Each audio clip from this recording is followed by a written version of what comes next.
Good evening students. 8th சயின்ஸ்ல இன்னைக்கு நம்ம பார்க்க போறது வந்து ஒலியியல் அப்படிங்கிற பாடம். நம்ம இயற்பியல் பகுதியில இருக்கக்கூடிய அடுத்த பாடம் ஒலி அப்படிங்கிறது. ஒலியியல் நம்ம இன்னைக்கு பார்க்க போற டாபிக் ஒலி அப்படின்னா என்ன, ஒலி எவ்வாறு உருவாகிறது, எவ்வாறு பரவுகிறது, அதன் அலைகள் வந்து என்னென்ன வகைகள்ல இருக்கு, எப்படி அப்படிங்கிறது தான் எல்லாமே பார்க்க போறோம். சவுண்ட் அப்படின்னா என்ன? ஜென்ரலா சவுண்ட் அப்படின்னு சொன்னாலே நம்ம பல வகையான சவுண்ட் நம்ம கேட்டுட்டு இருக்கோம். எலக்ட்ரிக்கல் சவுண்டு, எலக்ட்ரானிக் சவுண்டு, விலங்கினுடைய ஒலி, இயற்கையாக ஏற்படக்கூடிய இடி, மின்னல், அந்த மாதிரி நமக்கு வந்து ஒவ்வொரு ஒலிகள் வித்தியாசமாக எப்படி எல்லாம் கேட்கறது. ஒரு அலையில வரும்போது எப்படி சவுண்டு கேக்குது, அதே போல ஒரு சின்ன பூச்சியினுடைய சவுண்டு, அது ஒரு இலை கீழே வரும்பொழுது அந்த இலை உரசும் பொழுது அதில் உருவாகும் ஒலி அப்படின்னு சொல்லி நம்ம பேசக்கூடிய ஒலி ஒவ்வொன்றுக்கும் தனித்தனித்தனியான ஒரு சவுண்ட் இருக்கு. அது வந்து டெசிபல் வித்தியாசம் அப்படின்லாம் நம்ம சொல்லுவோம் இல்லையா? சோ இந்த ஒலி என்பது எவ்வாறு உருவாகிறது? ஒலி அப்படின்னா என்ன? எனக்கும் உனக்கும் இருக்கக்கூடிய கம்யூனிகேஷனே இந்த சவுண்டு தான். நான் பேசுறத உங்களால கேட்க முடியறது இல்லையா? am I audible அப்படின்னு நம்ம சொன்னா எப்படி இருக்கு? நான் பேசுறது கேக்குதா கேக்குதா அப்படின்னு கேக்குறோம் இல்லையா? அந்த மாதிரி. அப்ப எங்கிருந்து யாராலையும் நம்ம பேசினா ஒருவருக்கொருவர் நம்மால் தொடர்பு கொள்ள முடியும். அப்பெல்லாம் தரைவழி போன் அப்படின்னு இருந்தது இல்லையா? போன் எப்படி இருக்கும்? லேண்ட்லைன் கனெக்ஷன்னா தரைவழி மூலமாக. இப்பெல்லாம் எல்லாமே காற்றில் மூலமாக இல்லையா? எல்லாம் மொபைல் போன் தான். லேண்ட்லைன் அப்படிங்கிறது ரொம்ப ரேரா தான் எல்லாரும் யூஸ் பண்ணிட்டு இருக்கோம். சோ இப்ப மொபைல் போன் வந்துருது. மொபைல் மூலமா தான் எல்லாருமே பேசிக்கிறோம். எந்த ஒரு கண்ட்ரி ஆகட்டும், எந்த ஒரு கண்டம், இந்த கண்டத்துல இருந்து இன்னொரு கண்டம், நான் இங்க இருந்து அமெரிக்கா பேசலாம், சிங்கப்பூர் பேசலாம், எங்க வேணா பேசிக்கலாம் இல்லையா? இப்ப காற்றில் மூலமாக அந்த ஒலியாகப்பட்டது ஒரு இடத்திலிருந்து இன்னொரு இடத்திற்கு நம்மால் தொடர்பு கொள்ள முடிகிறது இல்லையா? அப்ப இது எல்லாமே நமக்கு எப்படி இருக்கு? நம்மளுடைய முயற்சி, நம்மளுடைய கண்டுபிடிப்பு, மனிதர்களாகிய நம்மளுடைய கண்டுபிடிப்பு தான். ஒலி என்பது எப்படி ஆதிகால மனிதன் அப்படின்னு சொன்னா எல்லாமே ஒன்னொன்னா கண்டுபிடிக்கிறது. அவங்களுக்கு அந்த மாதிரி பேசிக்கா ஒலி எப்படி உருவாகிறது அப்படிங்கறதெல்லாம் இல்ல. ஒவ்வொன்னா நம்ம கண்டுபிடிச்சு அதுக்கப்புறம் டெலிபோன்னா இப்படி ஒரு இடத்துல இருந்து இன்னொரு இடத்துக்கு தொடர்பு கொள்ளலாம் அப்படிங்கிறது. சின்ன குழந்தைங்க எல்லாம் சின்ன தீப்பெட்டியை வச்சு ஒரு இடத்துல இருந்து இன்னொரு இடத்துக்கு ஒரு நூல் மூலமாக என்ன பண்ணுவாங்க? ஆர்டிபிஷியலா ஒரு விளையாட்டுக்காக நம்ம மொபைல் அப்படிங்கறதெல்லாம் நம்ம போன் அப்படிங்கிறது உருவாக்குவாங்க இல்லையா? அப்ப இந்த ஒலி என்பது அடிப்படையாக எவ்வாறு உருவாகிறது அப்படின்னு சொன்னா, ஒரு பொருளை நாம் என்ன பண்றோம்? ஒலியை எழுப்பும் பொழுது அதன் அதிர்வு மூலமாக நமக்கு கேட்பதுதான் ஒலி அப்படிங்கிறதே. சரியா? ஒரு வந்து ஒலி அப்படின்னு சொன்னா ஒலி உருவாதல் அப்படிங்கிறதுனா என்ன பாருங்க. ஒரு பொருள் வந்து அதிர்வுக்கு உட்படுகிறது. அதிர்வுறுகிறது அப்படின்னு சொன்னா என்ன பண்றோம்? அதை சப்தப்படுத்துறோம். அத நம்ம என்ன பண்றோம்? அத தொடர்றோம், அடிக்கிறோம், அல்லது நம்ம வந்து நம்ம தேவைக்கு அதை எப்படி வந்து அதை என்ன பண்ணிட்டு இருக்கோம்? தொடும் பொழுதோ அல்லது ஒரு கருவியின் மூலமாக அதை சப்தப்படுத்தும் பொழுதோ, உராய்வு ஏற்படும் பொழுது அந்த உராய்வு அதிர்வு மூலமாக தான் நமக்கு ஏற்படுவது ஒலி அப்படிங்கிறது. அப்ப ஒரு பொருளாகப்பட்டது முன்னும் பின்னுமாக இயங்கக்கூடிய அந்த அதிர்வு. ஒரு பொருளை சப்தப்படுத்துறோம் அப்படின்னு சொன்னா என்ன ஆகும்? அந்த பொருள் ஷேக் ஆயிட்டே இருக்கும் இல்லையா? அந்த மாதிரி அதிர்வுறும் பொழுது அதை சுற்றி இருக்கக்கூடிய எல்லா துகள்களையுமே, பொருட்களை அது அதிர்வுறச் செய்யும். அந்த மாதிரி அதிர்வுறும் போதுதான் நமக்கு கிடைப்பது ஒலி அப்படிங்கிறது. ஒலினா என்ன? ஒரு பொருளை நம்ம வந்து அதிர்வுறச் செய்யும் பொழுது அந்த பொருளாகப்பட்டது அதை சுற்றி இருக்கக்கூடிய எல்லா பொருட்களையுமே அந்த துகள்களை அதிர்வுறச் செய்யும். அதன் மூலமாக தான் ஒலி அப்படிங்கிறது உருவாகும். இந்த ஒலி என்பதை நம்மால் எப்பொழுது உணர முடியும் கேட்டா, இந்த ஒலியை கடத்தக்கூடியது ஒரு மீடியா, ஊடகம் அப்படின்னு நம்ம சொல்றோம். ஊடகம் மூலமாக மட்டும்தான் நம்மளால அதை உணர முடியும். காற்றோ அல்லது வேற எந்த நீரோ இல்லைன்னா கண்டிப்பாக அந்த சப்தம் என்பது நம் காதுக்கு விழவே விழாது. அப்ப இந்த ஒலி பரவுவதற்கு, அதிர்வுகள் நகர்வதற்கு கண்டிப்பாக ஒரு ஊடகம் தேவை. வெற்றிடத்துல நம்மளால அந்த சவுண்ட கண்டிப்பா என்ன பண்ண முடியாது? உணர முடியாது அப்படின்னு சொல்லலாம். இதுக்குதான் நமக்கு பல வகையான எக்ஸ்பெரிமெண்ட் கொடுத்திருக்காங்க. இந்த லெசன்ல பாத்தீங்கன்னா ஒவ்வொன்றுமே நம்ம பாக்குறது வந்து இப்போ இந்த ஒலி என்பது எவ்வாறு உருவாகிறது அப்படிங்கிறதுக்கு உண்டான டாபிக். சரியா? இப்போ இந்த சின்ன எக்ஸ்பெரிமெண்ட் கொடுத்திருக்காங்க. இந்த எக்ஸ்பெரிமெண்ட்ல என்னன்னு பாருங்க. ஒரு என்னது மேட்ச் பாக்ஸ், தீப்பெட்டியினுடைய அட்டையில என்னத்தை ஃபுல்லுமே அதுல வந்து அத ஃபுல்லுமே டைட் பண்ணிருக்காங்கன்னு சொன்னா ரப்பர் பேண்ட். ரப்பர் பேண்டால நம்ம என்ன பண்றோம், அந்த தீப்பெட்டியை நம்ம இழுத்து விடுறோம். அப்படி இழுத்து விடும்போது அது என்ன ஆகும், அது அதிர்வுறும். நான் இப்ப உங்களுக்கு வந்து இதுல வந்து மேக் பண்ணி காமிக்கிறேன். பட் இந்த சவுண்ட் உங்களால ஹியர் பண்ண முடியாது, ரொம்ப சின்னது இல்லையா? சோ இதுதான் மேட்ச் பாக்ஸ். மேட்ச் பாக்ஸ்ல நம்ம என்ன பண்றோம், இந்த மாதிரி இந்த இடத்துல நான் இத பேக் பண்ணிருக்கேன் ஃபுல்லுமே இந்த மாதிரி அதிர்.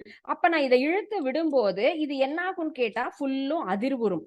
இந்த மாதிரி அதிர்வுறும் போது நமக்கு என்ன கேட்கும், நல்லா ஒரு சவுண்டாகப்பட்டது கேட்கும். இது சின்ன பாக்ஸ் அப்படிங்கறதுனால இல்ல, மேட்ச் பாக்ஸ்னு இல்ல, நீங்க வேற ஏதாவது ஒரு அயன் மெட்டீரியல் இந்த மாதிரி பாக்ஸ் இருந்தா கூட அதுல நம்ம ரப்பர் பேண்டை இழுத்துட்டு விட்டோம் அப்படின்னு சொன்னா கண்டிப்பாக அந்த ரப்பர் பேண்ட் ஆகப்பட்டது அதுதான் என்ன சொல்லிட்டு நம்ம இழுத்து விட்டதுனால அங்க சுத்தி இருக்கக்கூடிய எல்லா துகள்களையுமே அது அந்த இடத்துல அது வந்து அதிர்வுற செய்யும். இதுதான் நமக்கு என்னன்னு கேட்டா ஒலி என்பதை நம்மளால உருவாகிறது. எவ்வாறு ஒலி அப்படிங்கிறதுன்னு கேட்டா இந்த அதிர்வுறும் துகள்களால் ஏற்படக்கூடிய சப்தமே நம்ம வந்து ஒலி அப்படின்னு சொல்றோம். அடுத்தது ஏதாவது ஒரு பாத்திரம், இதெல்லாம் ஜென்ரலா ரொம்ப சிம்பிளான எக்ஸ்பெரிமெண்ட். என்னது, நம்ம ஒரு பாத்திரத்தை எடுத்து சப்தப்படுத்துறோம் அப்படின்னு சொன்னா கண்டிப்பா அந்த சப்தம் என்ன ஆகும், எல்லா இடத்துக்கும் கேட்கும். அந்த அந்த அந்த வெசல்ல லூசா விட்டிருக்கும் போது அதனுடைய சப்தம் வேற மாதிரி இருக்கும். நல்ல டைட்டா அந்த பொருளை நம்ம இறுகி பிடிச்சிட்டு அதுக்கப்புறமா சப்தம் எழுப்பினோம்னு கேட்டா அந்த பொருளாகப்பட்டது நகராது. நீ வந்து ஒரு ஃப்ரீயா ஒரு நூல்ல அந்த பொருளை வந்து என்ன பண்றோம், ஸ்கூல் பெல், மேனுவல் பெல் அப்படிங்கும் போது அதுல என்ன பண்ணிருப்பாங்க, ஹேங் பண்ணிருப்பாங்க இல்லையா? மணி அடிக்கும்ல எவ்ரி பீரியட், ஒரு நமக்கு வந்து பாட பீரியடை முடியும் போதும் முடிஞ்சிருத்துங்கும் போது என்ன பண்ணுவாங்க, ஃபுல்லா பெல் அடிக்கும், school bell. And then morning session உங்களுக்கு அசம்பிளிக்கு உண்டானது, லஞ்சுக்கு உண்டானது, வைண்ட் அப் உண்டானது, ஒவ்வொரு டைமும் பெல் அடிச்சுட்டே இருப்பாங்க, நல்லா சவுண்ட் கேட்கும். இப்போ அந்த இரும்போ அல்லது வேற ஏதோ அதை நல்லா இறுக்கி கையில பிடிச்சிட்டு அடிச்சாங்கன்னு சொன்னா அந்த சப்தம் என்பது நமக்கு கண்டிப்பாக கேட்காது. ஆனா அந்த இரும்பாகப்பட்டது தனியா தொங்க விட்டிருக்கும் போது லூசா ஃப்ரீயா இருந்தது அப்படின்னா அதை நம்ம சப்தம் எழுப்பும் போது நிச்சயமா நல்ல சவுண்டு எல்லா கிளாஸ் ரூமுக்குமே கேட்கும். ஏன்னா அது ஃப்ரீயா இருக்கிறதுனால. ஓகே, சோ இதனுடைய டிஃபரன்ஸ் பாருங்க. நான் ஒரு சின்ன பிளேட் தான் எடுத்து இதுல பண்றேன். இதை நான் லூசா பிடிச்சிட்டு பண்றேன். அப்ப உங்களுக்கு என்ன ஆகும், நல்ல சவுண்ட் கேட்கும். இதையே நான் டைட்டா பிடிச்சிட்டு பண்ணும்போது இந்த பொருள் ஏன் கேட்டா அதிர்வடையவில்லை. இப்ப பொருள் அதிர்வுறும் பொழுதுதான் நமக்கு ஒலி என்பது உருவாகிறதுங்கிறது தான் ஒலியை, அதனுடைய கான்செப்ட். அப்ப ஃப்ரீயா இருக்கும் போது ஏற்படக்கூடிய அந்த அதிர்வுகளை விட நல்லா ஹோல்ட் பண்ணி வச்சிருந்தோம்னா அதுல இருக்கக்கூடிய அதிர்வுகள் என்பது ரொம்ப குறைவா இருக்கும். சப்தம் நமக்கு என்ன ஆகாது, நல்லாவே கேட்காது. அந்த இதுதான் ஓகேங்களா, இதற்குண்டான ஒரு டிஃபரன்ஸ் சொல்லலாம். அது போல நம்ம தட்டை, நம்ம பிளேட் என்ன பண்றோம், நம்ம ஜெனரலா இதுல வெறும் பிளேட்டை வச்சு நம்ம என்ன பண்றோம், அதிர்வுற செய்யும் போது அதிர்வுறுகிறதா, ஒரு பொருள் அதிர்வுறுகிறது என்பது சப்தம் வருகிறது. அதே போல இந்த பிளேட்ல நான் என்ன பண்றேன், கொஞ்சம் வாட்டர் ஃபில் பண்ணிக்கிறேன். வாட்டர் ஃபில் பண்ணிட்டு இந்த இடத்துல நான் என்ன பண்றேன், இந்த பிளேட்டை வந்து ஷேக் பண்றேன். இப்போ இந்த தண்ணி என்பது நகர்கிறதா, பார்க்க முடியுதா உங்களால? ஏன்னு கேட்டா இந்த பிளேட்ல இருக்கக்கூடிய அந்த வாட்டர் அசைகிறது உங்களுக்கு தெரியுதா? இந்த பிளேட் அதிர்வுறுகிறது என்பது அதில் இருக்கக்கூடிய நீரையும் சேர்த்துதான் அதிர்வுற செய்கிறது. அப்ப ஒரு பொருள் என்பது அதிர்வடைகிறது அப்படிங்கறத நம்மளால என்ன பண்ண முடியுது, பிசிக்கலா நம்மளால பார்க்க முடியுது. இந்த மாதிரி அதிர்வுறதுனாலதான் நமக்கு அந்த ஒலி அப்படிங்கிறத நம்மளால ஃபீல் பண்ண முடியுது. சோ ஒலி அப்படின்னு சொன்னா பொருள்கள் அதிர்வடையும் பொழுது ஏற்படக்கூடிய ஒரு நிகழ்வையே நம்ம ஒலி அப்படின்னு சொல்றோம். சரிங்களா, இந்த எக்ஸ்பெரிமெண்ட் இதோட முடிஞ்சிருது. நெக்ஸ்ட் பாருங்க, ஒலி எவ்வாறு பரவுகிறது. பரவுதல் அப்படின்னு சொன்னா என்ன பாருங்க, பரவுதல் அப்படின்னாலே ஒரு இடத்துல இருந்து இன்னொரு இடத்துக்கு மூவ் ஆறுது அப்படின்னு தான் சொன்னோம். அப்ப எவ்வாறு பரவுகிறது, இருந்து மற்றொரு இடத்திற்கு நம்மளால பரவறத பார்க்கவும் முடியுது, கேட்கவும் முடியுது.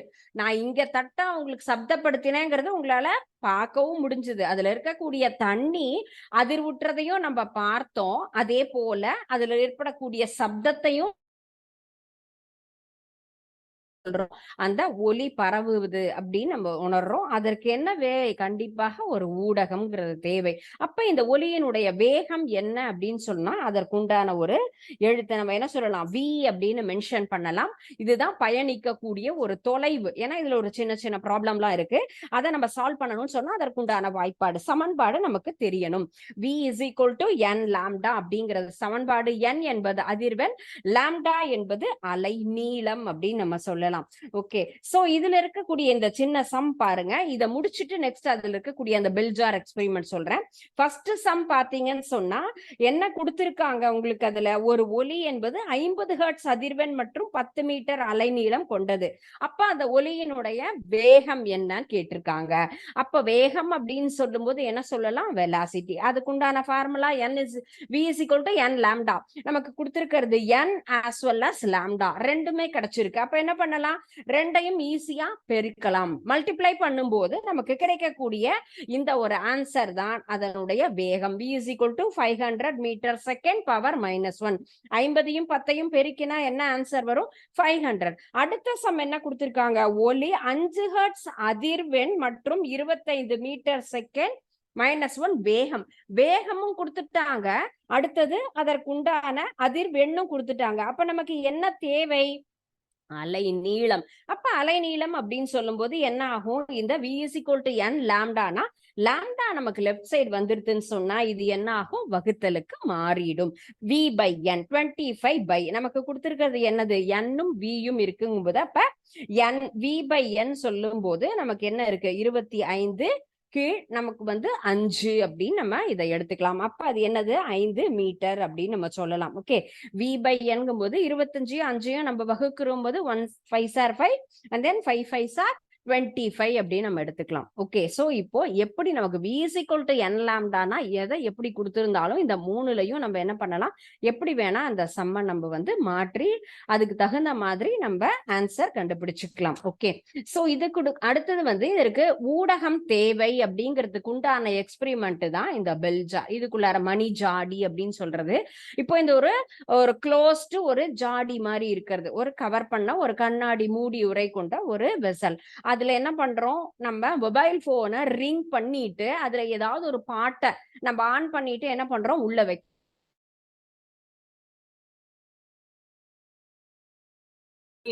கீழே என்ன பண்றோம், ஒரு ஹோல் இருக்கும். அந்த ஹோல் வழியாக ஏர் ஃபுல்லாத்தையும் நம்ம ரிலீஸ் பண்றோம். சோ அந்த ஜார்ல இருக்கக்கூடிய ஏர் எல்லாம் ரிலீஸ் ஆயிடுறதுக்கு அப்புறமா ஃபுல்லா என்ன பண்றோம், டைட்டா க்ளோஸ் பண்ணிடுறோம்.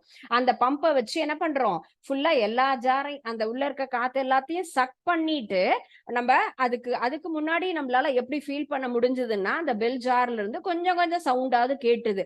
இப்போ நமக்கெல்லாம் நம்ம ஒருத்தர்ல இருந்து இன்னொருத்தருக்கு கால் பண்றோம்னு கேட்டா நம்மளால சம்டைம் என்ன சொல்லும், நாட் ரீச்சபிள் அப்படிங்கும். இந்த மாதிரி ஏதாவது ஒரு பொருளுக்கு அடியில நீ மொபைல் போனை வச்சிருந்த, ஒரு புக்கு கடியில, நோட்டு கடியில, இல்ல ட்ரெஸ் ஷெல்ஃபுக்கு அடியில, ஆர் அதர்வைஸ் பீரோக்குள்ளார அப்படின்னு இருந்தா என்ன கேட்கும், நாட் ரீச்சபிள் அப்படிங்கிற மாதிரி இருக்கும். ஏன்னா சவுண்டே நம்மளால ஆக்சுவலா நாட் ரீச்சபிள் சொன்னா ரீச்சே ஆகாம இருக்கிறது, நமக்கு சவுண்டே வராது.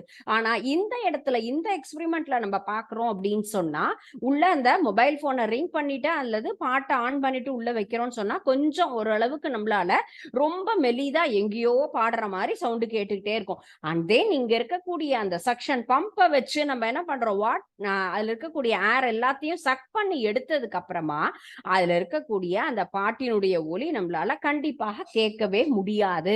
ஏன் கேட்டா ஒலி பரவுவதற்கு கண்டிப்பாக ஊடகம் தேவை. காற்று அப்படிங்கிறது மீடியா வேணும். அது இல்ல, உள்ள இருக்கிற எல்லா காத்தையும் வெளியில எடுத்துட்டேங்கும் போது கண்டிப்பா அதுல இருக்கக்கூடிய சப்தம் எனக்கு கேட்காது.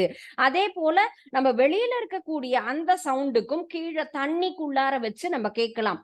அப்போ அந்த இடத்துல நமக்கு உருவாகக்கூடிய ஒலி, ஒரு பொருளை நம்ம உள்ள போட்டுட்டு இல்ல ஒரு சவுண்ட் கிரியேட் பண்ணக்கூடிய ஒரு பொருள் மேல வச்சு கேட்டு இருந்துட்டு அதை தண்ணிக்குள்ளார போட்டுடுறோம். அப்ப நம்ம மொபைல் போனை போட முடியாது, வேற ஏதாவது நமக்கு ஒலி எழுப்பக்கூடிய பொருளை உள்ள வச்சு நம்ம கேட்டோம் சொன்னா அதுல இருக்கக்கூடிய சப்தம் கண்டிப்பாக என்னன்னு கேட்டா மாறுபடும். அப்ப தண்ணி கடியில இருக்கிறதுங்கிறது நமக்கு மேல இருக்கக்கூடிய வெற்றிடத்துல இருக்கக்கூடிய ஒலியை விட அந்த ஒலியினுடைய அளவு என்பது அதிர்வு துகள்கள் என்பது ரொம்ப குறைவா கேட்கும். சரிங்களா? அப்ப நீர் மற்றும் திடப்பொருள்கள்ல கண்டிப்பா ஒலி பயணிக்கும். அது போல ஒலியினுடைய வேகம் திரவங்களை விட திடப்பொருட்கள்ல அதிகமா இருக்கும். நம்ம மெட்டல்லாம் கேட்டா இன்னும் நல்லாவே சப்தம். மரத்துலங்கும் போது அந்த மாதிரி ஆகாது. ஒவ்வொரு இடத்துலயும் வாயுக்கள்ல அதனுடைய சப்தம் என்பது ரொம்ப குறைவாக இருக்கும் அப்படின்னு சொல்லலாம். நெக்ஸ்ட் என்ன பண்றோம், 2 கல்லை எடுத்துட்டு அந்த கல்லை என்ன பண்றோம், 2 கல்லால உருவாகக்கூடிய ஒலியை கேட்கிறோம். அதே மாதிரி கையை உள்ள விட்டு அந்த கல்லை என்ன பண்றோம், 2யும் உரசும் பொழுது அதுல இருக்கக்கூடிய ஒலியை கேட்கிறோம் அப்படின்னு சொன்னா அந்த தண்ணிக்குள்ளார இருக்கும்போது இருக்கக்கூடிய ஒலியினுடைய மாறுபாடு அந்த எவ்வாறு இருக்குங்கிறது நம்மளால ஃபீல் பண்ண முடியும். ஒலியினுடைய வேகம் என்பது ஒரு வினாடியில் பயணிக்கக்கூடிய தொலைவை தான் நம்ம என்ன சொல்றோம், வீன்னு சொன்னோம். இந்த 2 சம்மையும் நம்ம பார்த்தோம். ஓகே, நெக்ஸ்ட் ஒலியின் வேகம் என்பது வெப்பநிலை, அழுத்தம், ஈரப்பதம், இது மூன்றும் பொறுத்தும் கண்டிப்பாக மாறுபடும். மழை காலங்கள்ல நமக்கு வந்து சேர்க்கக்கூடிய அந்த காற்றில் நம்ம எப்படி இருக்கும், மாய்ஸ்சர், அதுல இருக்கக்கூடிய ஈரப்பதம் என்பது ரொம்ப அதிகமா இருக்கும் இல்லையா. அதே போல வெப்பநிலை என்பது சம்மர் சீசன்ல அதிகமா இருக்கும். இப்பெல்லாம் நம்ம கேட்டா இது ரெண்டுக்குமே நமக்கு அந்த ஒலியினுடைய அளவு, அது டிராவல் பண்ணக்கூடிய அந்த டைமும் நமக்கு கண்டிப்பாக மாறுபடும். 0 டிகிரி சென்டிகிரேட் அப்படின்னு சொன்னா காற்றினுடைய ஒலி வேகம் 331 மீட்டர் செகண்ட் மற்றும் 22 டிகிரி வெப்பநிலையிலன்னு பார்க்கும்போது 344 இன்னும் அதிகமா இருக்கும். அப்ப குறிப்பிட்ட வெப்பநிலையில பல்வேறு ஊடகத்தினுடைய ஒலி அளவு எவ்வாறு மாறுபடுகிறது அப்படின்னு நம்ம பார்ப்போம் பாருங்க. திடப்பொருள், திரவம், வாயு மூணுலுமே என்ன பண்ணும், கண்டிப்பாக ஒலியாகப்பட்டது நகரும், டிராவல் பண்ணும் அப்படிங்கறத பார்த்தோம். இப்போ இது எல்லாம் மெட்டல், அலுமினியம், துருப்பிடிக்காத எஃகு, இரும்பு, இது மூணுமே சாலிட் மெட்டீரியலுக்கு உண்டானது. அதனுடைய ஃப்ரீக்வன்சி பாரு, வேகம் என்பது 6420, 5950, 5950 ரொம்ப அதிகமா இருக்கு இல்லையா. ஏன்னா திடப்பொருளில் நாம் எழுப்பக்கூடிய ஒலியினுடைய அந்த அளவு என்பது ரொம்ப அதிகம்ங்கிறத நமக்கு ப்ரூஃப் பண்றாங்க. நெக்ஸ்ட் திரவம், கடல் நீர் அல்லது காய்ச்சி வடிகட்டிய நீர், இது ரெண்டுமே தண்ணிக்குள்ளார நம்ம ஒலியினுடைய அளவுன்னா 1000, ரெண்டுமே என்னது 1500 ரேஞ்சில் இருக்கு. கேஸ், காற்றும் போது ஹைட்ரஜன், ஆக்சிஜன், இந்த ரெண்டுக்கு நடுவுல 1200, ஆக்சிஜன் 316. சோ இந்த அளவு தான் இதனுடைய வேரியேஷன். இந்த அட்டவணையை ஞாபகம் வச்சுட்டா இதுல இருந்து நம்ம கொஸ்டின் வரலாம். அப்ப ஒவ்வொரு ஊடகங்கள்ல எந்தெந்த ஊடகங்கள்ல ஒலியினுடைய அளவு எப்படி நமக்கு டிரான்ஸ்மிட் நகர்கிறது, அதனுடைய வேகம் என்ன அப்படிங்கறதையும் நம்ம தெரிஞ்சுக்கலாம். நெக்ஸ்ட் காற்றில் உள்ள நீராவியின் ஈரப்பதம் என்ன சொல்றோம், நீரினுடைய அளவு தான் ஈரப்பதம் சொல்றோம். குளிர்காலத்துல குறைவாகவும் கோடை காலத்துல அதிகமாகவும் கண்டிப்பாக இருக்கும் இல்லையா. அப்ப ஈரப்பதம் அதிகரிக்கும் போது நமக்கு ஒலியினுடைய வேகம் என்பதும் அதிகரிக்கும். ஈரப்பதம் அதிகரிக்கும் போது காற்றின் அடர்த்தி நமக்கு குறையிறது தான் இதற்குண்டான காரணம். சோ ஒவ்வொரு ஊடகங்கள்லயும் வெவ்வேறு ஊடகங்கள்ல வெவ்வேறு வேகத்துல பரவும் அப்படிங்கறத நம்ம பார்த்தோம். ஒரு ஊடகத்துல எவ்வாறு பயணிக்கிறது அப்படின்னு பார்த்தோம். அப்ப ஒரு பொருள் அதிர்வுறும் போது அது பக்கத்துல இருக்க துகள் எல்லாத்தையுமே நகர செய்கிறது. அந்த மாதிரி நகர செய்யும் பொழுதுதான் ஒலி என்பது நம் காதிற்கு வந்தடைகிறது. நம்ம காதுல என்ன ஆகுது, செவிப்பறை அப்படின்னு இருக்கு. அந்த சவுண்ட் நம்ம காதுக்கு வந்து ரீச் ஆகும் போதுதான் அந்த இடத்துல சப்தம் உருவாகுது. ஏன்னா நீ வந்து ஃப்ரண்ட் ஹால்ல உட்கார்ந்துட்டு இருக்க, வேற ஏதோ ஒரு ரூம்ல நீ என்ன சப்தம் எழுப்பினாலும் அம்மா என்னாச்சு அங்க, என்ன சவுண்டு அப்படின்னு கேட்பாங்க. நம்ம எந்த சவுண்ட் நம்மளால உருவானாலும் நம்மளால எவ்வளவு தூரத்துல இருந்து நம்மளால என்ன பண்ண முடியும், ஐடென்டிஃபை பண்ண முடியும். ஏன்னு கேட்டா அந்த பொருள் அதிர்வுறுகிறது. ஒரு பிளேட்டை கீழே போட்டுட்டோம்னு சொன்னா அது என்ன ஆகும், அது ஃபுல்லா கீழே விழுந்து சரி சமமா அந்த தரையோட தரையா நிக்கிற வரைக்கும் அந்த சவுண்ட் கேட்டுட்டே இருக்கும். நீ போய் டக்குன்னு அந்த பிளேட்டை பிடிக்கிற வரைக்கும் அந்த சவுண்ட் கேட்டுட்டே இருக்கும் இல்லையா. ஏன்னு கேட்டா அந்த பொருளாகப்பட்டது அதிர்வுறுது. அப்படி அதிர்வுறும் போது பக்கத்துல இருக்க எல்லா துகள்களையுமே அதிர்வுற செய்துதான் அந்த சவுண்டை நமக்கு கேட்க முடியுது. அப்ப இசைக்கவை அப்படிங்கிற ஒரு மெட்டீரியல் இருக்கு. இதை வச்சு நம்ம என்ன பண்ணலாம், இதை அதிர்வுற செய்யும் பொழுது எவ்வாறு இந்த ஒலியாகப்பட்டது அதிர்வுறுகிறது, ஒரே மாதிரியான சவுண்டுல இது அதிர்வுறுகிறதா அல்லது அதனுடைய மாறுபாடு, அதன் பரவக்கூடிய நிலை என்பது மாறுபடுகிறதா என்பதுதான். இதுதான் நமக்கு வந்து இசைக்கவை அப்படின்னு சொல்றோம். இதை நம்ம அதிர்வுற செய்யறோம். சாதாரணமா இது என்ன பண்ணலாம், இப்ப இதை தட்டி விட்டோம் சொன்னா நம்ம எப்படி ரப்பர் பேண்டை நம்ம சுண்டி விட்டோம் சொன்னா அது அப்படியே ஃபுல்லா ஷேக் ஆயிட்டு இருக்குன்னு சொன்னோம்ல, அந்த மாதிரி இந்த இசைக்கவையை தட்டிட்டு விட்டா கொஞ்ச நேரம் வரைக்கும் அந்த சவுண்ட் அப்படிங்கறது நமக்கு கேட்டுக்கிட்டே இருக்கும். அது ஒரே மாதிரி கேட்குமான்னு கேட்டா கிடையாது. இது மாதிரிதான் ஒலியாகப்பட்டது ரொம்ப நெருக்கமான ஒரு அலைகள். அப்ப அடுத்தது கொஞ்சம் அதுக்குண்டான கேப், அடுத்தது நெருக்கம், அடுத்தது அதற்குண்டான விலகல். இதுதான் கண்ட்ராக்ஷன் அண்ட் தென் ரிலாக்ஸேஷன். இறுக்கம் தளர்வு, இறுக்கம் தளர்வு அப்படிங்கிற முறையில தான் அந்த ஒலி அலைகளாகப்பட்டது ஓரிடம் விட்டு இன்னொரு இடம் மாறும். ஒலிங்கிறது என்னப்பா, ஒரு ஆற்றல் இல்லையா? நம்ம அது ஒரு எனர்ஜின்னு சொல்லுவோம், சவுண்ட் எனர்ஜி. அப்ப காத்து அல்லது வேறு ஊடகத்தின் வழியாக இந்த அலை பரவும். என்ன அலைனா இந்த மாதிரியான இயந்திரத்தின் மூலமாக உருவாகக்கூடியது. ஒரு ஊடகத்துல துகள் அப்படிங்கிறது தொடர்ச்சியாக நடுநிலை புள்ளியிலிருந்து சீராக அதிர்வுற்று என்ன பண்ணும், அது அப்படியே பரவிட்டே இருக்கிறது தான் நம்ம இயந்திர அலை அப்படின்னு சொல்றோம். அப்ப ஆற்றலாகப்பட்டது ஒரு துகளிலிருந்து மற்றொரு துகளிற்கு எந்த வடிவில பரவுதுன்னு சொன்னா அலை வடிவத்தில் பரவுகிறது.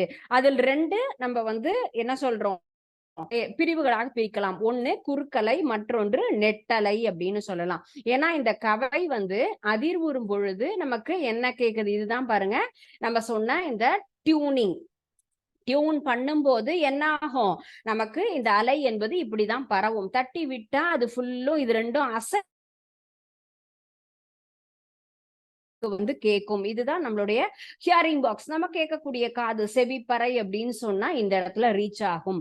இந்த கவையாகப்பட்டது அதிர்வுற்று அதில் அந்த பக்கத்துல இருக்க துகள் கொஞ்சம் கொஞ்சமா அதிர்வுற்றுட்டே வரும்.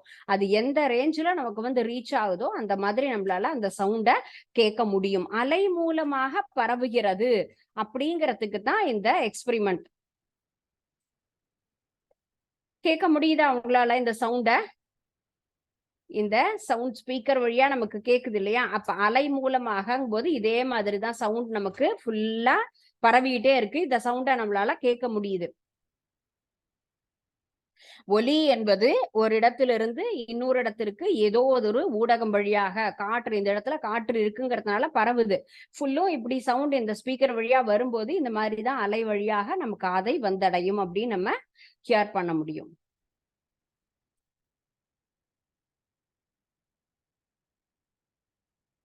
நம்ம என்ன சொன்னோம், 2 வகைகளாக பிரிக்கலாம். ஒண்ணு குறுக்கலை, மற்றொன்று நெட்டலை அப்படின்னு நம்ம சொல்றோம். ஓகேயா? சோ குறுக்கலை அப்படின்னு சொன்னா குறுக்கலையில் இருக்கக்கூடிய துகள்கள் அதிர்வுறும் திசை என்பது அலை பரவும் திசைக்கு செங்குத்தாக இருக்கும். இதுதான் இதுல இருக்கக்கூடிய மெயினான வேறுபாடு.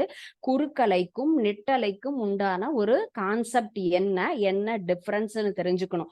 குறுக்கலையில துகள்கள் அதிர்வுறும் போது குறுக்கலை நெட்டலைன்னு 2 உருவாகும். அலைகள் என்பது நம்ம ஒலி என்பது அலை மூலமாக பரவும் அப்படிங்கிறது பார்த்தோம். அந்த அலையில 2 வகையா நம்ம பிரிக்கலாம். ஒண்ணு குறுக்கலை அல்லது நெட்டலைன்னு 2 அலைகள் இருக்கு. குறுக்கலை என்பது அதிர்வுறும் திசை என்பது அலை பரவும் திசைக்கு செங்குத்தாக இருக்கும். அந்த மாதிரி துகள்கள் அதிர்வுறும் திசை இதுதானா, அதுக்கு நேர் செங்குத்தா நமக்கு எப்படி இருக்கு, அந்த குறுக்கலை என்பது உருவாகக்கூடியது. தான் ஆற்றல் பரவும் திசை. இப்படிதான் நமக்கு என்ன ஆறுது, ஒலி அலைகள் போகுதுன்னு சொன்னா குறுக்கலையாக இருக்கும் பொழுது அதனுடைய திசை என்பது இப்படி செங்குத்தாக இருக்கும். குறுக்கலை எங்கெங்கெல்லாம் உருவாகும் கேட்டா சாலிட் லிக்விட் மெட்டீரியல், திட திரவ பொருள்களை மட்டுமே உருவாகக்கூடியது நம்ம குறுக்கலை அப்படின்னு எடுத்துக்கலாம். நெக்ஸ்ட் நம்ம பார்க்கிறது நெட்டலை. நெட்டலை அப்படிங்கிறது துகள்கள் அலை பரவும் திசைக்கு இணையாகவே அதிர்வுறும். இதுதான் நம்ம என்ன எடுத்துக்கிறோம், ஸ்ட்ரெயிட் லைனாவே நமக்கு மூவ் ஆகக்கூடியது.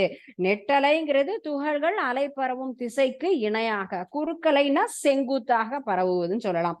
இப்போ இந்த எடுத்துக்காட்டு நீரூற்றுகளின் அலைகள் அல்லது ஒரு ஊடகத்துல பரவக்கூடிய ஒலி அலைகள் எடுத்துக்கலாம். நெட்டலைகள் சிலது எங்கன்னா திட திரவ வாயு மூணுலுமே நெட்டலைகள் என்பது நமக்கு உருவாகுங்கிறத நம்ம தெரிஞ்சுக்கலாம். சோ நெட்டலை என்பது துகள் அதிர்வுறும் திசையிலேயே நமக்கு என்ன ஆகும், நகரக்கூடியது. ஆற்றல் பரவும் திசையும் துகள் அதிர்வுறும் திசையும் ஒரே இடத்தில் இருக்கும். எந்த இதுலன்னா நெட்டலைகள்ல. குறுக்கலைகள் அப்படின்னு சொல்லும் போது நமக்கு எப்படி இருக்கும், அந்த துகள் அதிர்வுறும் திசைக்கு செங்குத்தாக இருக்கக்கூடியதுதான் நம்ம என்ன சொல்றோம், நம்ம குறுக்கலைகள் அல்லது நெட்டலைகள் அப்படின்னு நம்ம சொல்றோம். சோ அலை என்பது என்ன, ஒரு ஒலி என்பது அலைகள் மூலமாக நமக்கு பரவுகிறது அப்படின்னு பார்த்தோம். அது எப்படி இருக்கும்னு கேட்டா இறுக்கம் தளர்வு, இறுக்கம் தளர்வு அப்படிங்கும்போது ஒரே மாதிரி சவுண்டா கேட்காது, கொஞ்சம் வேரியாய் கேட்கும் இல்லையா? அதை தான் நம்ம இந்த மாதிரி டிஃபரன்ஸ் வருது அப்படின்னு சொல்றோம். இந்த குறுக்கலை நெட்டலை என்பது குறுக்கலையில் துகள்கள் அலைவுறும் திசைக்கு செங்குத்தாக இருக்கும். கம்பிகளில் உருவாகக்கூடிய எல்லா வகையான அலைகள். கம்பி அப்படின்னு சொல்லும்போது என்னது, மியூசிக்கல் இன்ஸ்ட்ருமெண்ட், நம்ம வீணா, கிட்டார் அண்ட் தென் எல்லாமே நிறையது நமக்கு என்ன பண்றோம் கேட்டா வயலின், இதெல்லாம் கம்பி கருவிகள் தான் இல்லையா. அதில் உருவாகக்கூடிய அலைகள் என்பது குறுக்கலைகளாக தான் இருக்கும்.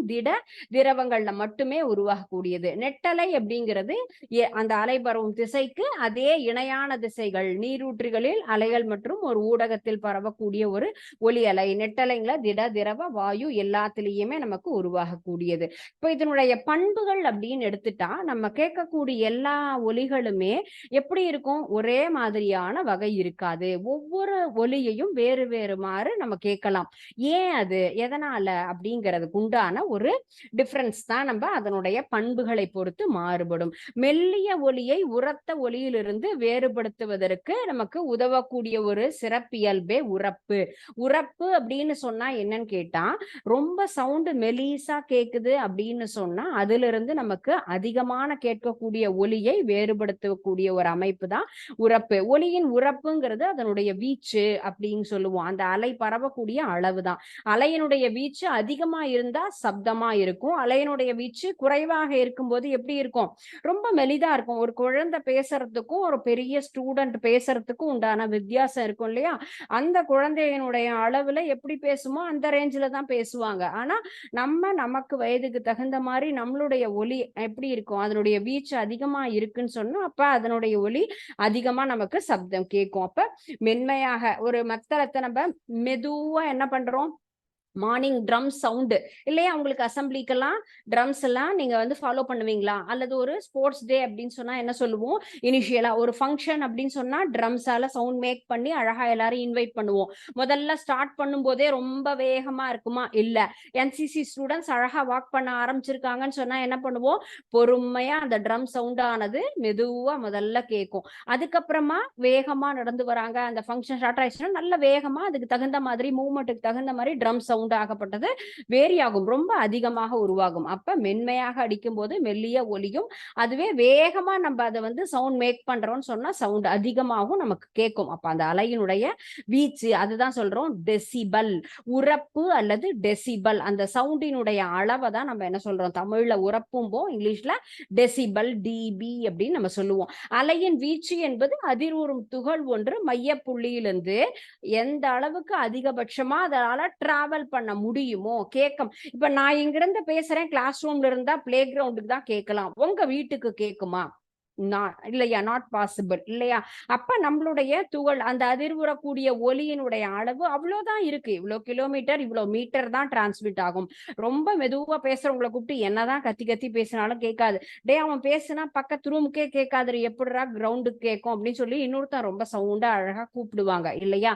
அப்ப ஒவ்வொருத்தருடைய ஒலியினுடைய அந்த வேறுபாடு அந்த அதிர்வுறக்கூடிய துகள்கள் மூலமாக ஒரு இடத்துல இருந்து இன்னொரு இடத்திற்கு இடப்பெயர்ச்சியுடைய அளவையும் நமக்கு மாறுபடுத்தும். இதுதான் நம்ம ஏ என்ற எழுத்தால குறிக்கிறோம், மீட்டர் அப்படின்னு சொல்லுவோம்.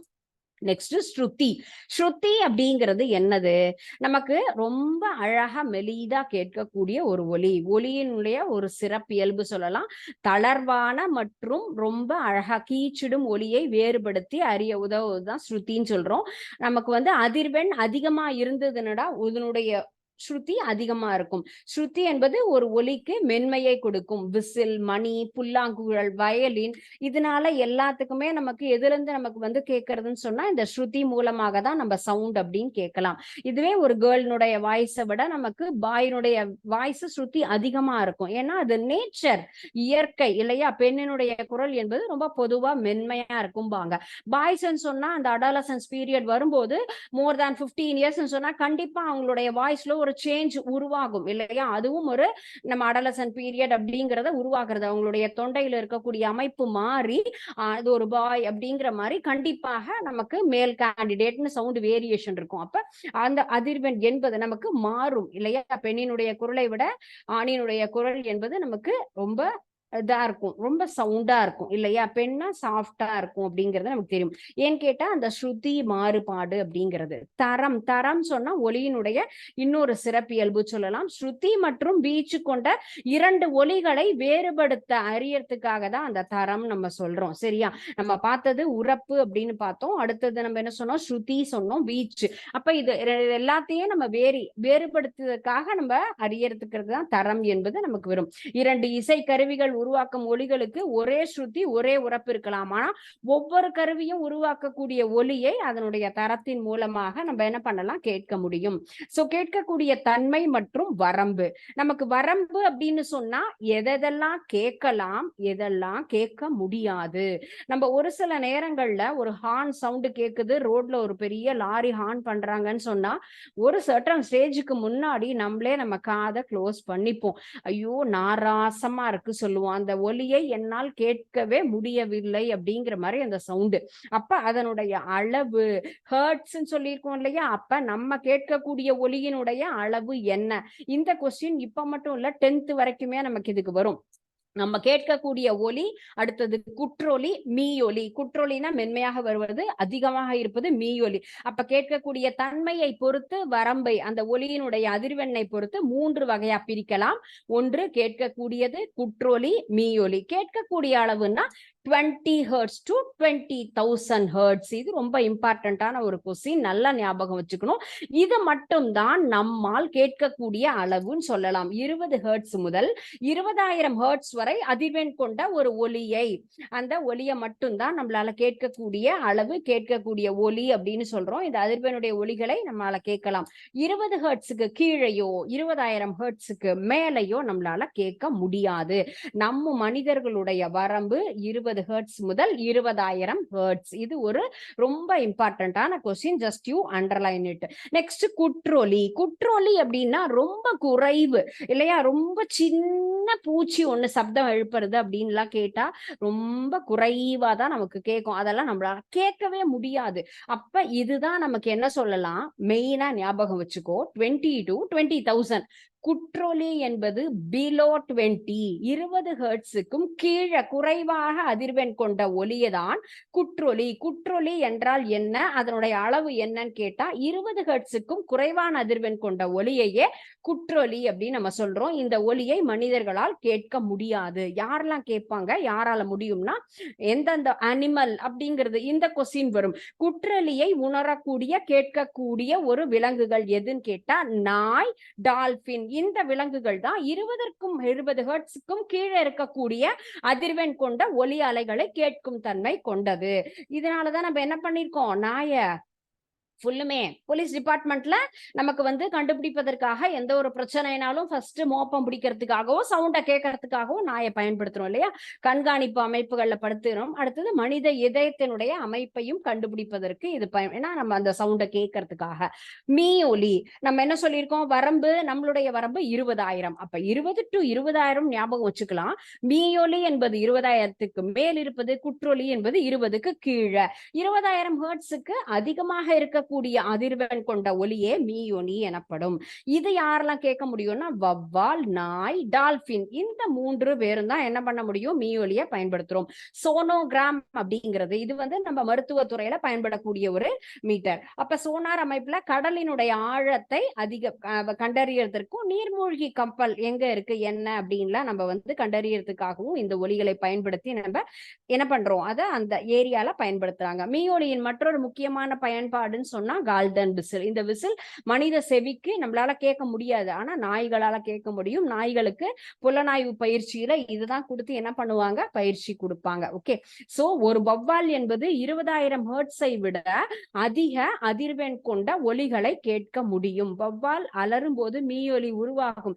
இந்த அலைகளை பொறுத்துதான் என்னன்னு கேட்டா அதனுடைய வழியையும் இரையையுமே அது கண்டுபிடிச்சுக்கும். அதுதான் இரவில் மட்டுமே அழகா என்ன பண்ணும், இந்த சவுண்டை கிரியேட் பண்ணிட்டு அதுக்கு தன் தன்னுடைய வழி வே எது நமக்கு எங்க நமக்கு இறை இருக்குங்கிறத கண்டுபிடிச்சு அது என்ன பண்ணிக்கும், தேடிக்கும். ஓகே, சோ இந்த லெசன்ல இப்ப பார்த்த இந்த 4 பேஜுமே ரொம்ப இம்பார்ட்டன்ட். ஒலி என்பது இப்போ 8th மட்டும் கிடையாது, அடிப்படை 9th வரும், 10th வரும். இந்த பேசிக் என்ன, ஒலி என்பது என்ன, ஒலி எவ்வாறு உருவாகிறது, ஒரு துகள்களாகப்பட்டது அதிர்வுறும் பொழுது தன்னை, ஒரு பொருள் அதிர்வுற்றால் தன்னை சுற்றியுள்ள எல்லா துகள்களையும் அதிர்வடைய செய்து அது இடம்பெயர்வதே நமக்கு என்னது, ஒலி என்பதை நம்ம உணர்கிறோம். அப்ப எவ்வாறு பரவுகிறது, எந்தெந்த ஊடகத்தில் பரவுகிறது, ஃப்ரீயா இருந்தா எப்படி கேட்கும், அல்லது வேற ஒரு பொருள் க்ளோஸ் வெசலா இருந்தா எப்படி இருக்கும், டைட்டா அந்த மெட்டீரியலை பிடிச்சா எப்படி இருக்கும், வெற்றிடத்தில் எவ்வாறு பரவும், காற்றில்லாத இடத்தில் எவ்வாறு பரவும், நீருக்கடியில எவ்வாறு பரவும், இந்த எல்லா கான்செப்ட்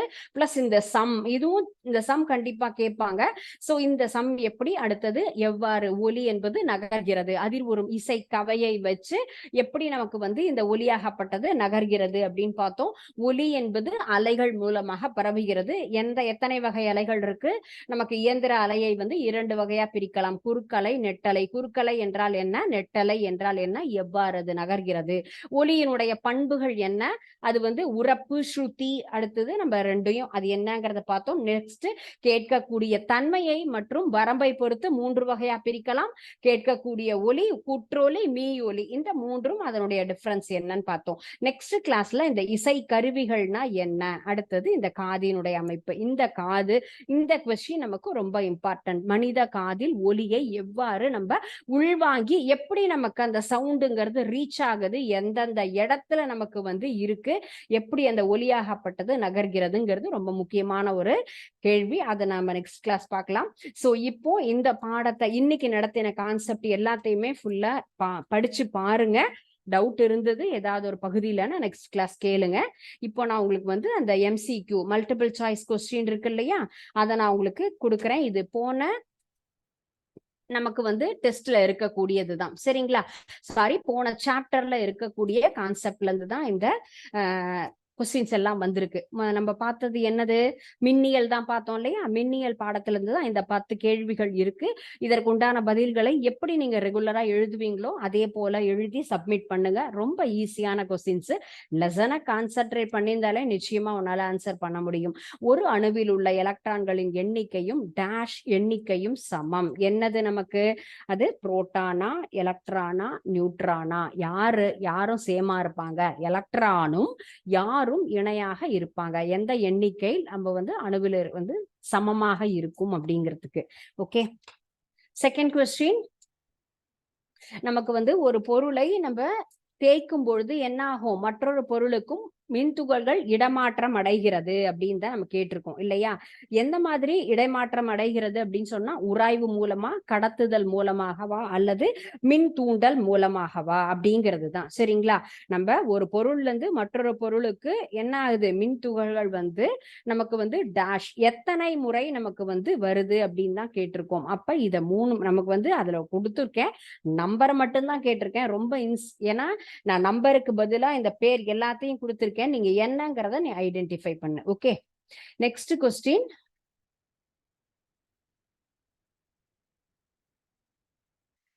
எலக்ட்ரான்கள் ஒரு பகுதியில மின்னழுத்த பகுதியிலிருந்து அதிகமான மின்னழுத்த பகுதிக்கு எப்படி என்ன தொடங்கும் பொழுது, அந்த நகர தொடங்கும் பொழுது நிகழக்கூடிய நிகழ்வு, அந்த பாய தொடங்கும் நிகழ்வை என்னன்னு சொல்லுவோம், மின்னூட்டமா, மின்னோட்டமா, அல்லது மின் அழுத்தமா, என்ன அப்படின்னு நம்ம கேட்டிருக்கோம், சரிங்களா. மின்னூட்டமா, மின்னோட்டம்னு சொல்லுவோமா, அல்லது மின் அழுத்தம். ஒரு எலக்ட்ரான் இப்போ ஒரு பொருள்ல நமக்கு வந்து என்னது, அந்த எந்த குறைந்த மின்னழுத்த எலக்ட்ரான்கள் குறைந்த மின்னழுத்த பகுதியிலிருந்து அதிகமான மின்னழுத்த பகுதியை நோக்கி பாய தொடங்கக்கூடிய நிகழ்ச்சியை நம்ம என்ன சொல்றோம், மின் ஊட்டம்னு சொல்றோமா, மின்னோட்டம் சொல்றோமா, மின் அழுத்தம் அப்படின்னு சொல்றோமா.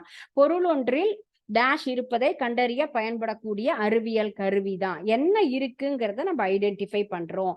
என்னது, மின் துகளா, எலக்ட்ரானா, மின் ஊட்டமா. சோ பொருள் ஒன்றில் என்ன இருக்குங்கிறத நம்ம ஐடென்டிஃபை பண்றோங்கிறதுக்கு தான் அந்த நிலைமின்காட்டி கருவியை பயன்படுத்துறோம். மின் துகள்களா, எலக்ட்ரான்களா, மின் ஊட்டமாங்கிறது. ஒரு பொருளிலிருந்து மற்றொரு பொருளுக்கு மின் துகள்கள் இடமாற்றம் செய்யக்கூடிய ஒரு நிகழ்வை என்ன சொல்றோம், மின்னேற்றம், மின் இறக்கம், மின்னோட்டம் எல்லாத்துக்கும் ஒரே மாதிரியான ஆன்சரா இருக்க மாதிரி இருக்குன்னு யோசிக்கிறீங்களா? அதுதான் இந்த லெசன். பட் எல்லா இடத்துலயுமே அந்த கேள்விகள் என்பது நிச்சயமாக வேறுபட்டு தான் இருக்கு. ஒவ்வொரு கேள்விக்கும் தனித்தனியான கான்செப்ட் தான். ஒரு பொருள்ல இருந்து மற்றொரு பொருளுக்கு மின் துகள்கள் இடமாற்றம் செய்வது தான் நம்ம மின்னேற்றமா, மின் இறக்கமா, மின்னோட்டம் சொல்றோமா? மேகங்களுக்கு இடையே உருவாகக்கூடிய மின்னிறக்கம் நடைபெறுவதால் என்ன உருவாகுது நமக்கு? மேகத்திற்கும் புவிக்கும் இடையே நடக்கக்கூடிய மின்னிறக்கம் என்பது இடியா, மின்னலா, மழையா? நம்ம புவிக்கும் நம்ம மேகங்களுக்கும் இடையே ஒரு மின் இறக்கம் வருகிறதுன்னு சொன்னா என்ன உருவாகுது? இடி, மின்னல், மழை அப்படிங்கிறது. மின்சாதனங்கள் பழுதாகாமல் இருப்பதற்காக நாம் பயன்படுத்தக்கூடிய அமைப்பு என்னது? நம்ம வீட்டுல இருக்கக்கூடிய எலக்ட்ரிக்கல் கூட்ஸ் எல்லாமே என்னால அந்த இயற்கை சீற்றங்களால பாதிப்படைய கூடாது அப்படிங்கிறதுக்காக நம்ம என்ன பண்றோம்? எதை பயன்படுத்தி அதை சேஃப்கார்டா வச்சிருக்கோம்? மின்னல் கடத்தியா, புவி தொடுப்பா, மின் சுற்றா? இந்த 3ல எதை பயன்படுத்தினா எங்க வீட்டுல இருக்கக்கூடிய எலக்ட்ரிக்கல் கூட்ஸ் எல்லாம் வேஸ்ட் ஆகாது அப்படிங்கிறது தான் இந்த கொஸ்டின். மின் மூலம் அப்படிங்கிறது என்னது? ஒரு பொருள்ல இருந்து ஒரு முனை, நம்ம மின் மூலம் என்னது? பேட்டரி. அதுல இருந்து ஒரு முனையில இருந்து இன்னொரு முனைக்கு எலக்ட்ரான்கள் பாயக்கூடிய அந்த ஒரு பாதையை என்ன சொல்றோம்? மின் சுற்றா, மின் கடத்தியா, அல்லது மின் ஊட்டமா? என்ன அப்படிங்கிறது தான் இந்த கொஸ்டின். சரியா? நம்ம எதன் மூலமாக நம்ம இதை பயன்படுத்துறோம்? ஒரு முனையில இருந்து இன்னொரு மாத்துறது அப்படிங்கிறது என்னது? நமக்கு மின் சுற்றுன்னு சொல்லுவோமா, மின் கடத்தின்னு சொல்லுவோமா, அல்லது மின் ஊட்டம்னு சொல்லுவோமான்னு கேட்டிருக்கோம். ஓகேயா? சோ ஒரு மின்னோட்டம் பாய்வதற்கு ஒரே ஒரு பாதை என்ன இருக்கணும்? நம்ம ஒன்றுக்கு மேற்பட்ட மின்தடைகளை மின்னோட்டம் பாய்வதற்கு ஒரே ஒரு பாதை கொண்டுள்ளது என்னன்னு சொல்றோம்? தொடர் இணைப்பு சுற்றா, பக்க இணைப்பு சுற்றா, அல்லது மூடியதா? என்ன மின் சுற்றுன்னு பேரு? ஒன்றுக்கு மேற்பட்டது அப்படின்னு சொன்னா நம்ம 2 வகை பார்த்தோம் இல்லையா? அப்ப ஒன்றுக்கு மேற்பட்டத ஒரே ஒரு பாதைகளையே நான் வச்சிருந்தேன்னா அந்த மின் சுற்றுக்கு என்ன பெயர்? தொடர் இணைப்பா, பக்க இணைப்பா, மூடிய மின் சுற்றா? அப்படிங்கிறது தான் இந்த கொஸ்டின். ஒரு அணுவில் உள்ள எலக்ட்ரான்களின் எண்ணிக்கையும் டேஷ் எண்ணிக்கையும் சமம். என்ன இருக்கும்? ஒரு எலக்ட்ரான்கள்ல என்னென்னலாம் இருக்கும்? நமக்கு எலக்ட்ரான்களும் நமக்கு நியூட்ரானா, புரோட்டானா, அல்லது பாசிட்ரானா என்ன இருக்கும்? நமக்கு தெரியும். ஃபுல்லுமே புரோட்டான். எலக்ட்ரானும் புரோட்டானின் எண்ணிக்கையும் சமம். ஆப்ஷன் நம்பர் 1 தான் ரைட் ஆன்சர். டேஷ் முறைகளில் ஒரு பொருளிலிருந்து மற்றொரு பொருளுக்கு மின் துகள்கள் மாற்றம் அடைகிறது. நான் என்ன கேட்டேன்? எத்தனை முறை அப்படின்னு தான் கேட்டிருக்கேன். இதுதான் 3 முறை அப்படிங்கறத நான் இந்த இடத்துல உங்களுக்கு ஆன்சராவே கொடுத்திருக்கேன். அப்ப என்ன நம்பர் தான் இந்த இடத்துல கேட்டிருக்கேன். அப்ப இது 3ஐயும் நீ அண்டர்ஸ்டாண்ட் பண்ணி என்ன பண்ணிருக்கணும்? 3ன்னு சொல்லியிருக்கணும். பொருள்களை ஒன்றுடன் ஒன்று தேய்க்கும் போது ஒரு பொருளிலிருந்து இன்னொரு பொருளுக்கு நகரக்கூடியது என்ன அப்படின்னு கேட்டா எலக்ட்ரான்கள் தான் இடமாற்றம் அடையும் இல்லையா? புரோட்டானோ நியூட்ரானோ நகராது. வெளிவட்ட பாதையில் இருக்கக்கூடிய எலக்ட்ரான்கள் மட்டுமே ஈஸியா டே போடா வெளியில உள்ளவான் எப்படி வேணா கூப்பிட்டு அனுப்பலாம் அப்படிங்கிறவங்க இந்த எலக்ட்ரான் மட்டும்தான். எலக்ட்ரான்கள் குறைந்த மின்னழுத்த பகுதியிலிருந்து அதிக மின்னழுத்த பகுதி நோக்கி பாய தொடங்கும் பொழுது நிகழ்வை என்ன சொல்றோம்? மின்னூட்டமா, மின்னோட்டமா, அல்லது மின் அழுத்தமா அப்படின்னு கேட்டிருக்கோம். சோ அந்த கான்செப்ட் என்னது உங்களுக்கு? எந்த மாதிரி ஒரு இடத்துல இருந்து இன்னொரு இடத்துக்கு நமக்கு மாறக்கூடிய அந்த பகுதினா மின் ஓட்டம். ஏன்னா இதுக்கு உண்டான டிஃபரன்ஸ் தெரியணும். நம்ம எலக்ட்ரான்கள் குறைந்த மின்னழுத்த பகுதியிலிருந்து அதிக மின்னழுத்தம்னா அதை மின்னோட்டம்னு சொல்லுவோம். Second option. பொருள் ஒன்றில் என்ன இருக்கிறதுக்காக நம்ம கண்டுபிடிக்கிறது? எலக்ட்ரானா, மின்துகளா, மின்னோட்டமான்னு கேட்டா நம்ம மின்துகள் இருக்கு அப்படிங்கிறத கண்டறியறது தான் நிலை மின்காட்டி. ஏன்னா மின்துகள் இருக்குங்கிறதுனாலதான் என்ன ஆகும்? அந்த இலையாகப்பட்டது விரிஞ்சு உள்ள வருது அப்படிங்கிறத நம்ம உணர்ந்தோம். ஒரு பொருளிலிருந்து மற்றொரு பொருளுக்கு மின்துகளை இடமாற்றம் செய்வது என்பது ஃபர்ஸ்ட் ஆன்சர். மின் ஏற்றம் அப்படின்னு சொல்லுவோம். ஒரு பொருள்ல இருந்து மின்துகளை நம்ம மாத்துறோம் அப்படின்னு சொன்னா அது மின் ஏற்றம் ஃபர்ஸ்ட் ஆன்சர். மேகத்துக்கும் புவிக்கும் இடையே மின்னிறக்கம் நடைபெறுவதால் நாம் உணர்வது என்னது? மின்னல் அப்படிங்கிற செயல் தான் இல்லையா? மின்னல் அப்படிங்கிறது தான் மேகத்திற்கும் புவிக்கும் இடையே மின்னிறக்கம், எலக்ட்ரான் சார்ஜ் ஆகிறதுனாலதான் அந்த மின்னல் என்பது நமக்கு உருவாறத நம்ம பாக்குறோம். மின்சாதனம் பழுதாகாம இருப்பதற்காக நாம் போடுவது என்னது?